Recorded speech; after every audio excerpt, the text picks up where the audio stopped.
Hello साथीहरु, हामी चाहिँ एसपीएम को हामी चाहिँ लेक्चर सिरिजमा छौं र त्यही अनुसार हामी चाहिँ आजको टपिक चाहिँ हाम्रो चाहिँ PERT।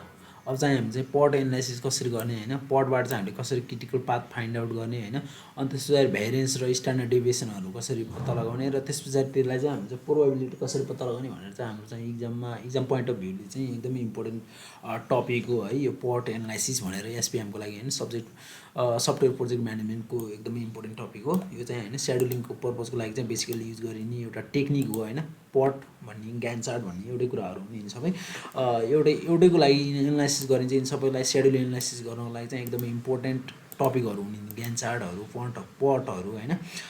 बेसिकली के हुन्छ भनेपछि हामी चाहिँ यहाँ यो क्वेशन अनुसार हेर्दाखेरि चाहिँ हामीलाई चाहिँ केही एक्टिभिटी दिएको छ हैन, यो एक्टिभिटीहरु दिएको छ। मैले चाहिँ एउटा अलरेडी यसको यो टपिकसँग रिलेटेड एउटा भिडियो मैले अलरेडी बनाइसकेको छु, जुन चाहिँ हैन यो जेड टेस्ट इभ्यालुएसन गर्ने एउटा चाहिँ मैले यो ट्युटोरियल बनाइसकेको थिएँ अलरेडी है। त्यहीसँग चाहिँ रिलेटेड कुरा हो, त्यसैमै चाहिँ आउँछ आउनलाई चाहिँ सबै PERT एनालाइसिस हाम्रो चाहिँ यही टपिक भित्रैको टपिक हो।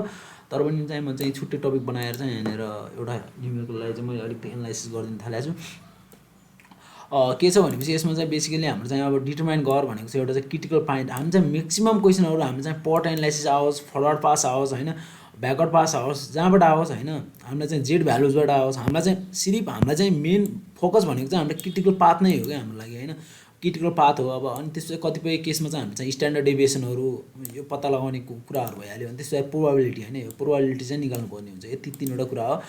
अनि त्यसपछि म्याक्सिमम अब साथीहरु चाहिँ अब हैन के हो त त्यो टार्गेट भ्यालु भनेको भन्ने जस्तो कुराहरुमा चाहिँ धेरै अड्किनुहुन्छ। त्यसमा चाहिँ बेसिकली टार्गेट भ्यालु चाहिँ सकभर हामीलाई चाहिँ त्यो प्रोजेक्टको लागि हामी चाहिँ टार्गेट भ्यालु अलरेडी दिएको हुन्छ है क्वेशनमा है।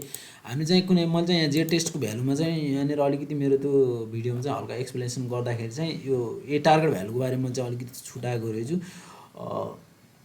यहाँ चाहिँ टार्गेट भ्यालु अलरेडी दिएको हुन्छ। यहाँ चाहिँ 15 विक्स भनेर चाहिँ अलरेडी दिएको छ हैन। टार्गेट भ्यालुहरु जुन चाहिँ लास्टको टार्गेट भ्यालुहरु चाहिँ 15 हो। अनि यसको लागि हामीले 10 मानेको हो है, यहाँ दिएको हुन्छ क्वेशनमा अलरेडी दिएको हुन्छ हैन। त्यही अनुसार हामी चाहिँ यसलाई चाहिँ एनालाइज गर्ने हो वास्तवमा हैन।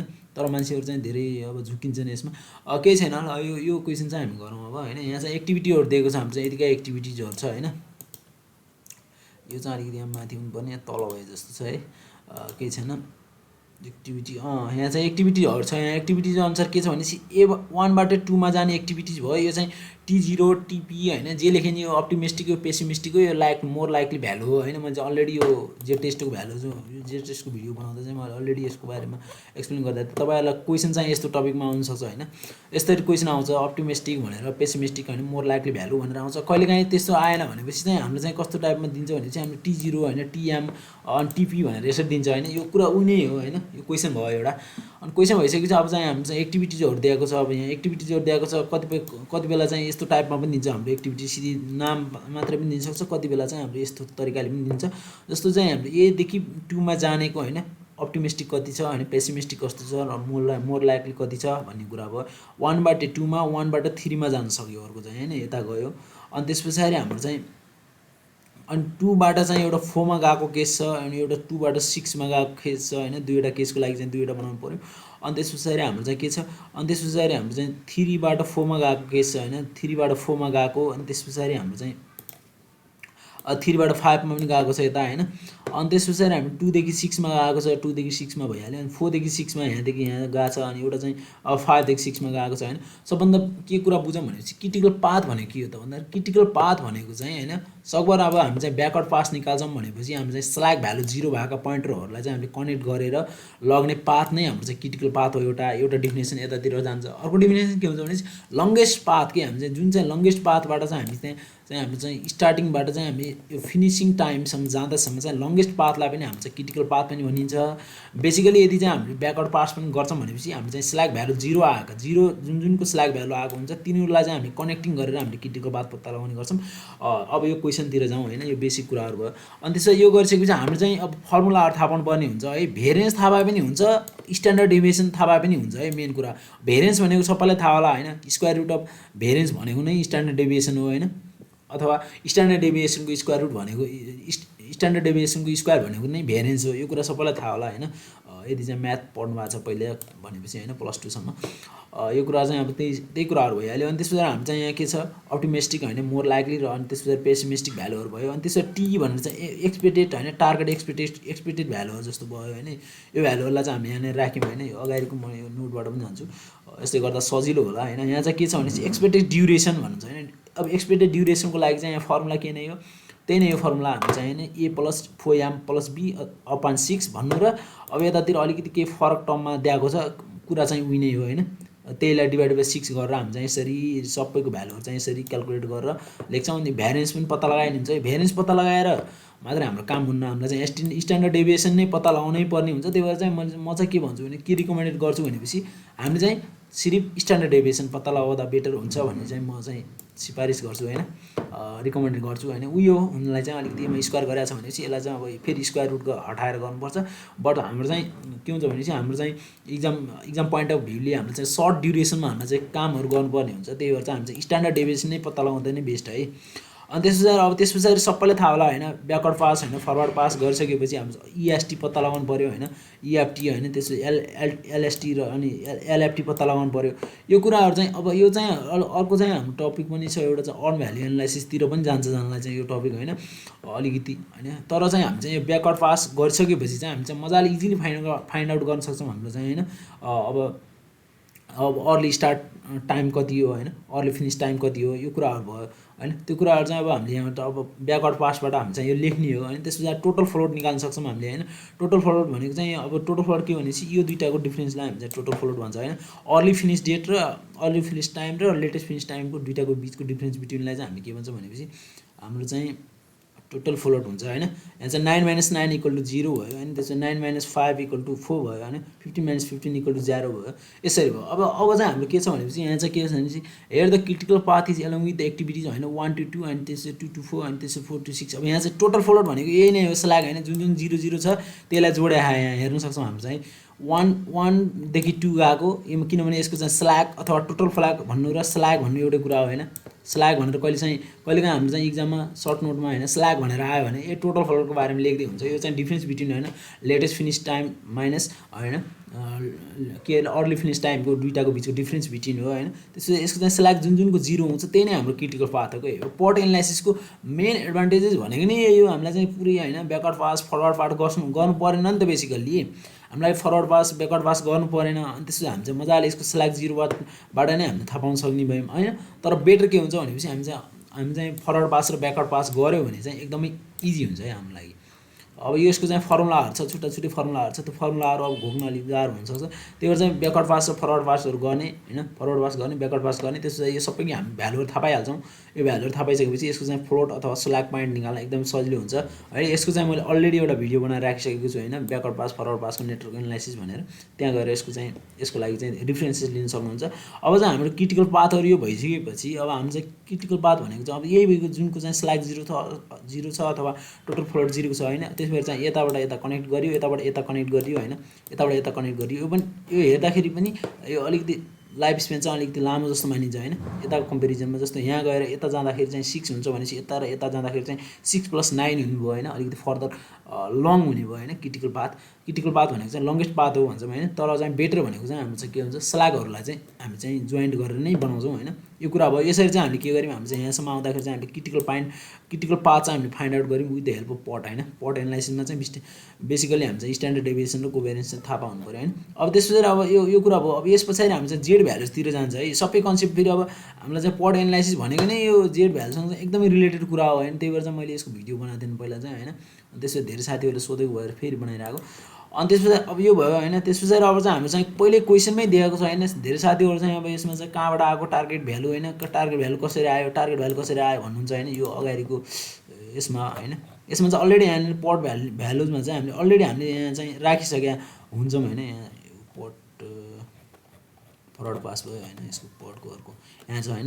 यहाँ चाहिँ अलरेडी यो टार्गेट भ्यालुहरू चाहिँ दिएको छ है, क्वेसनमै दिएको छ। यहाँ 15 विक भनेको छ होइन, यसको लागि चाहिँ 10 मान भनेको छ होइन, अर्कोको लागि पनि 10 मान भनेको छ यहाँनिर यी होइन।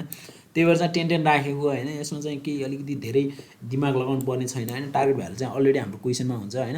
अनि त्यस पछाडि हाम्रो चाहिँ आएको एक्सपेक्टेड भ्यालु चाहिँ हामीले चाहिँ त्यही फर्मुलाबाट पत्ता लगाउँछौँ होइन, जुन चाहिँ a + 4m + b/6 वाला फर्मुला छ होइन। त्यो अलरेडी यहाँनिर कहाँनिर छ यहाँ छ 40m प्लस टिपी अपन 6 वाला फर्मुला युज गरेर हामी चाहिँ त्यो पत्ता लगाउने अनि त्यसपछि त्यो पत्ता लगाइसकेपछि अब यहाँ चाहिँ अघि हामी चाहिँ यसो यो क्वेसन अनुसार हेर्दाखेरि चाहिँ यहाँ चाहिँ भेरिएन्स पत्ता लगाएको थियो त्यही भएर चाहिँ यहाँ स्ट्यान्डर्ड डेभिएसन पत्ता लगाउनलाई चाहिँ हामीले यहाँ स्क्वायर रुट गरिरहेको छ हाम्रो चाहिँ केसको लागि स्क्वायर रुट गरिरहेको छ भनेपछि यो कुरा पनि बुझौँ है हामीलाई चाहिँ अब इक्जाम पोइन्ट अफ भ्यूले हेर्दाखेरि अब सबैको लागि गर्न अलिक गाह्रो हुने हुन्छ यदि हामी चाहिँ अलरेडी यहाँ माथि गरिरहेको छौँ भन्दा एकदमै एप्रोप्रिएट भइहाल्यो हाम्रो लागि होइन अब यहाँ भएन भनेपछि हामी चाहिँ के हुन्छ भनेपछि जुनको हाम्रो चाहिँ त्यो भेरिएन्स छ जुन हाम्रो चाहिँ यो भयो नि त हाम्रो क्रिटिकल पाथ होइन जो चाहिँ 24 डेजमा सकिन्छ 24 डेज भनेको चाहिँ यहाँ कति छ 24 डेज छ होइन त्यही भएर चाहिँ 24 डेजमा सकियो होइन यो कुराहरू भयो अनि त्यसपछि अब जेड भ्यालुतिर जान्छौँ होइन जेड भ्यालुतिर निकाल्दाखेरि यो टार्गेट भ्यालु भयो अनि टिसिपी हामी चाहिँ 24 छ होइन यो हेर्दाखेरि यो फिगरमा हेर्दाखेरि होइन टिसिपी चाहिँ हाम्रो चाहिँ यो भ्यालु चाहिँ हाम्रो के हुन्छ अब त्यो टी भनेर हुन्छ होइन त्यही भ्यालु चाहिँ टिसिपी भनेर हुन्छ त्यही भएर चाहिँ यहाँ चाहिँ के भयो 26 - 24 डिभाइडेड बाई अब हाम्रो चाहिँ जुन पनि भ्यालु हाम्रो चाहिँ यो आएको हुन्छ होइन अब यहाँ चाहिँ स्ट्यान्डर्ड डेभिएसनको पनि लिन सकियो होइन standard deviation of critical point हामीले पोइन्टलाई चाहिँ हामी फाइन्ड आउट गर्न सक्छौँ त्यसको लागि चाहिँ स्क्वायर रुट गरेर दुईटाको त्यो सबैको भ्यालुहरूलाई हामी चाहिँ के गर्नुपर्ने हुन्छ स्क्वायरिङ गर्नुपर्ने हुन्छ ए स्क्वायर होइन प्लस होइन बी स्क्वायर अब दुईटा मात्रै भ्यालु छ भनेपछि बी स्क्वायर गर्ने सी स्क्वायर गरेर त्यसको चाहिँ स्ट्यान्डर्ड डेभिएसन निकाल्नुपर्छ अब यहाँ चाहिँ भेरिएन्सको गरे जस्तै त्यहाँ पनि हामीले के गर्नुपर्ने हुन्छ स्ट्यान्डर्ड डेभिएसन गर्नुपर्ने हुन्छ त्यहाँ चाहिँ हामी स्क्वायरिङ गर्नुपर्ने हुन्छ है यो चाहिँ मैले चाहिँ यो जेड टेस्टको भ्यालुजहरू निकाल्दाखेरि चाहिँ मैले भनेको थिएँ जुन चाहिँ यहाँनिर कता छ भनेपछि यहाँनिर छ होइन यहाँनिर छ जस्तो चाहिँ पाथ ए प्लस सीको निकाल्नु पऱ्यो भने यसरी चाहिँ स्क्वायर रुट गर्ने भनेर मैले भनेको थिएँ अलरेडी प्रिभियस भिडियोमा छ त्यो भयो त्यो भइसकेपछि हाम्रो चाहिँ भ्यालु यो आयो होइन यो आइसकेपछि 0.7682 आयो होइन अब यो आइसकेपछि मैले चाहिँ यहाँनिर यो भ्यालु पत्ता लगाएको छु यो भ्यालु जुन भ्यालु हामी गेन गर्छौँ नि त्यो भ्यालु चाहिँ यो चाहिँ त्यो टाइममा नसकिने केस हुन्छ है यो नसकिने केस हुन्छ भनेपछि त्यसलाई चाहिँ हामी घटाएर हाम्रो चाहिँ यो के हुने सक्सेस हुने अथवा केस चाहिँ हामी पत्ता लगाउँछौँ त्यसैलाई अब हामी चाहिँ डिफ्रेन्ट भ्यालुहरूलाई चाहिँ हामी रिकमेन्डेसन गर्न सकिन्छ डिफ्रेन्ट टेबलहरूलाई चाहिँ रिकमेन्डेसन गर्न सकिन्छ सबभन्दा एप्रोप्रिएट र सबभन्दा बेस्ट वे म चाहिँ तपाईँहरूलाई सिकाउन गइरहेको छु त्यो चाहिँ हामी यही टेबलको मार्फतबाट चाहिँ हामी निकाल्छौँ यो चाहिँ एकदमै बेस्ट हो है सबभन्दा छिटो र छरितो एकदमै बेस्ट वेबाट हामी चाहिँ पत्ता लगाउने मेथड हो यसमा चाहिँ हाम्रो के छ हाम्रो चाहिँ भ्यालु आएको छ 0.7682 वाला होइन त्यही भएर चाहिँ खोज्ने यहाँ यो 0.56 छ भनेपछि हाम्रो चाहिँ 76 को कुरा भनेपछि हाम्रो चाहिँ कहाँनिर हुनसक्छ भन्ने कुरा बुझ्नु पऱ्यो भनेपछि यो भ्यालु चाहिँ हाम्रो 76 को यता 77 कति छ अरे 76 होइन लगभग यहाँ पर्छ भन्ने विचार गरेर यहाँ माथि जान्छौँ हामी यहाँ माथि जाँदाखेरि हाम्रो यो माथि यहाँ आएर यसको सिधा यता हेर्दाखेरि हेर्न सक्छौँ हामी चाहिँ लगभग मैले यहाँ चाहिँ कम्पेरिजन गर्दाखेरि चाहिँ कति भेटाएको छु भनेपछि हेर्न सक्नुहुन्छ तपाईँले 22.23 जस्तो मैले मानिरहेको छु अलिकति जुम गर्न पनि सकिन्छ अलिकति इक्जाममा चाहिँ तपाईँले यो टेबल लहर जानुपर्ने हुन्छ है यो चाहिँ लहर जानुपर्ने हुन्छ होइन यो एसपिएमको लागि चाहिँ एसपिएम भनेको चाहिँ सेम टु सेम स्ट्याटिस्टिक्स जस्तै हो होइन सब्जेक्ट होइन त्यही भएर चाहिँ यसको लागि चाहिँ टन्नै टेबलहरू लिएर जानुपर्ने हुन्छ जेड भ्यालुजको टेबलको लागि चाहिँ म योलाई चाहिँ सजेस्ट गर्छु होइन अनि त्यसपछि हामी चाहिँ अन भ्यालु एनालाइसिसको लागि चाहिँ हामी 5-7 वटा टेबलै लिएर जानुपर्ने हुन्छ होइन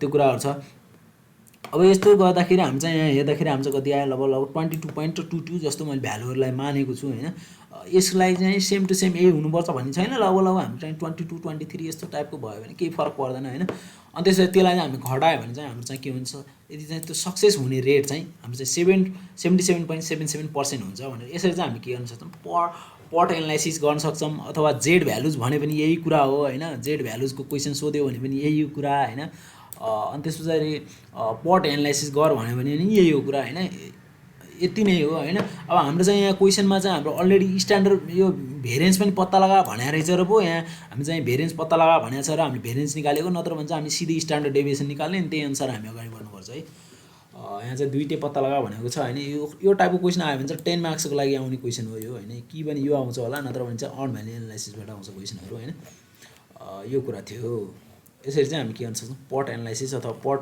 भ्यालु एनालाइसिस गर्न सक्छौँ हामीले होइन पर्टको न्युमेरिकल हामी चाहिँ यसरी इजी वेमा गर्न सक्छौँ अब टेबल चाहिँ हामी चाहिँ सकभर यसलाई नै रिकमेन्ड गर्नु छ है तपाईँहरू चाहिँ टेबलहरू होइन टेबल यसैलाई रिकमेन्ड गर्दा चाहिँ एकदम बेस्ट हुन्छ होइन अरू भ्यालुहरूको ल्यायो भने चाहिँ तपाईँलाई अलिक गाह्रो हुन्छ होइन धेरै कुराहरू थाहा पाउनुपर्ने हुन्छ त्यसमा चाहिँ यसमा चाहिँ एकदम इजी छ कि टक्कलाई तल जेडको भ्यालुजहरू हेर्ने जेडको भ्यालुज जान्छ त्यसको स्याट यतातिर हेर्ने होइन ट्याक्क लगाएर देखिन्छ होइन त्यही नै हो हाम्रो चाहिँ प्रोबेबिलिटी होइन अब चाहिँ अलिकति पर्टको लागि अलिकति धेरै बुझ्न जान्छ भने अब पर्टमा चाहिँ बेसिकली यहाँ चाहिँ इभेन्ट नम्बर हुन्छ टार्गेट डेट हुन्छ स्ट्यान्डर्ड डेभिएसन हुन्छ र यहाँ चाहिँ एक्सपेक्टेड डेट हुन्छ होइन हाम्रो त्यही हो कुरा होइन यसको लागि चाहिँ यहाँनिर भनेको छ होइन। बेसिकली टार्गेट डेट भनेको चाहिँ बेसिकली प्रोजेक्ट कम्प्लिसन हुने डेटलाई नै हामी टार्गेट डेट भनिन्छ होइन। त्यो कुराहरूलाई चाहिँ मैले यसमा राखेको छु। यही नै हो हाम्रो चाहिँ पर्ट एनालाइसिस अथवा पर्टको न्युमेरिकल चाहिँ हामी यसरी चाहिँ गर्न सक्छौँ।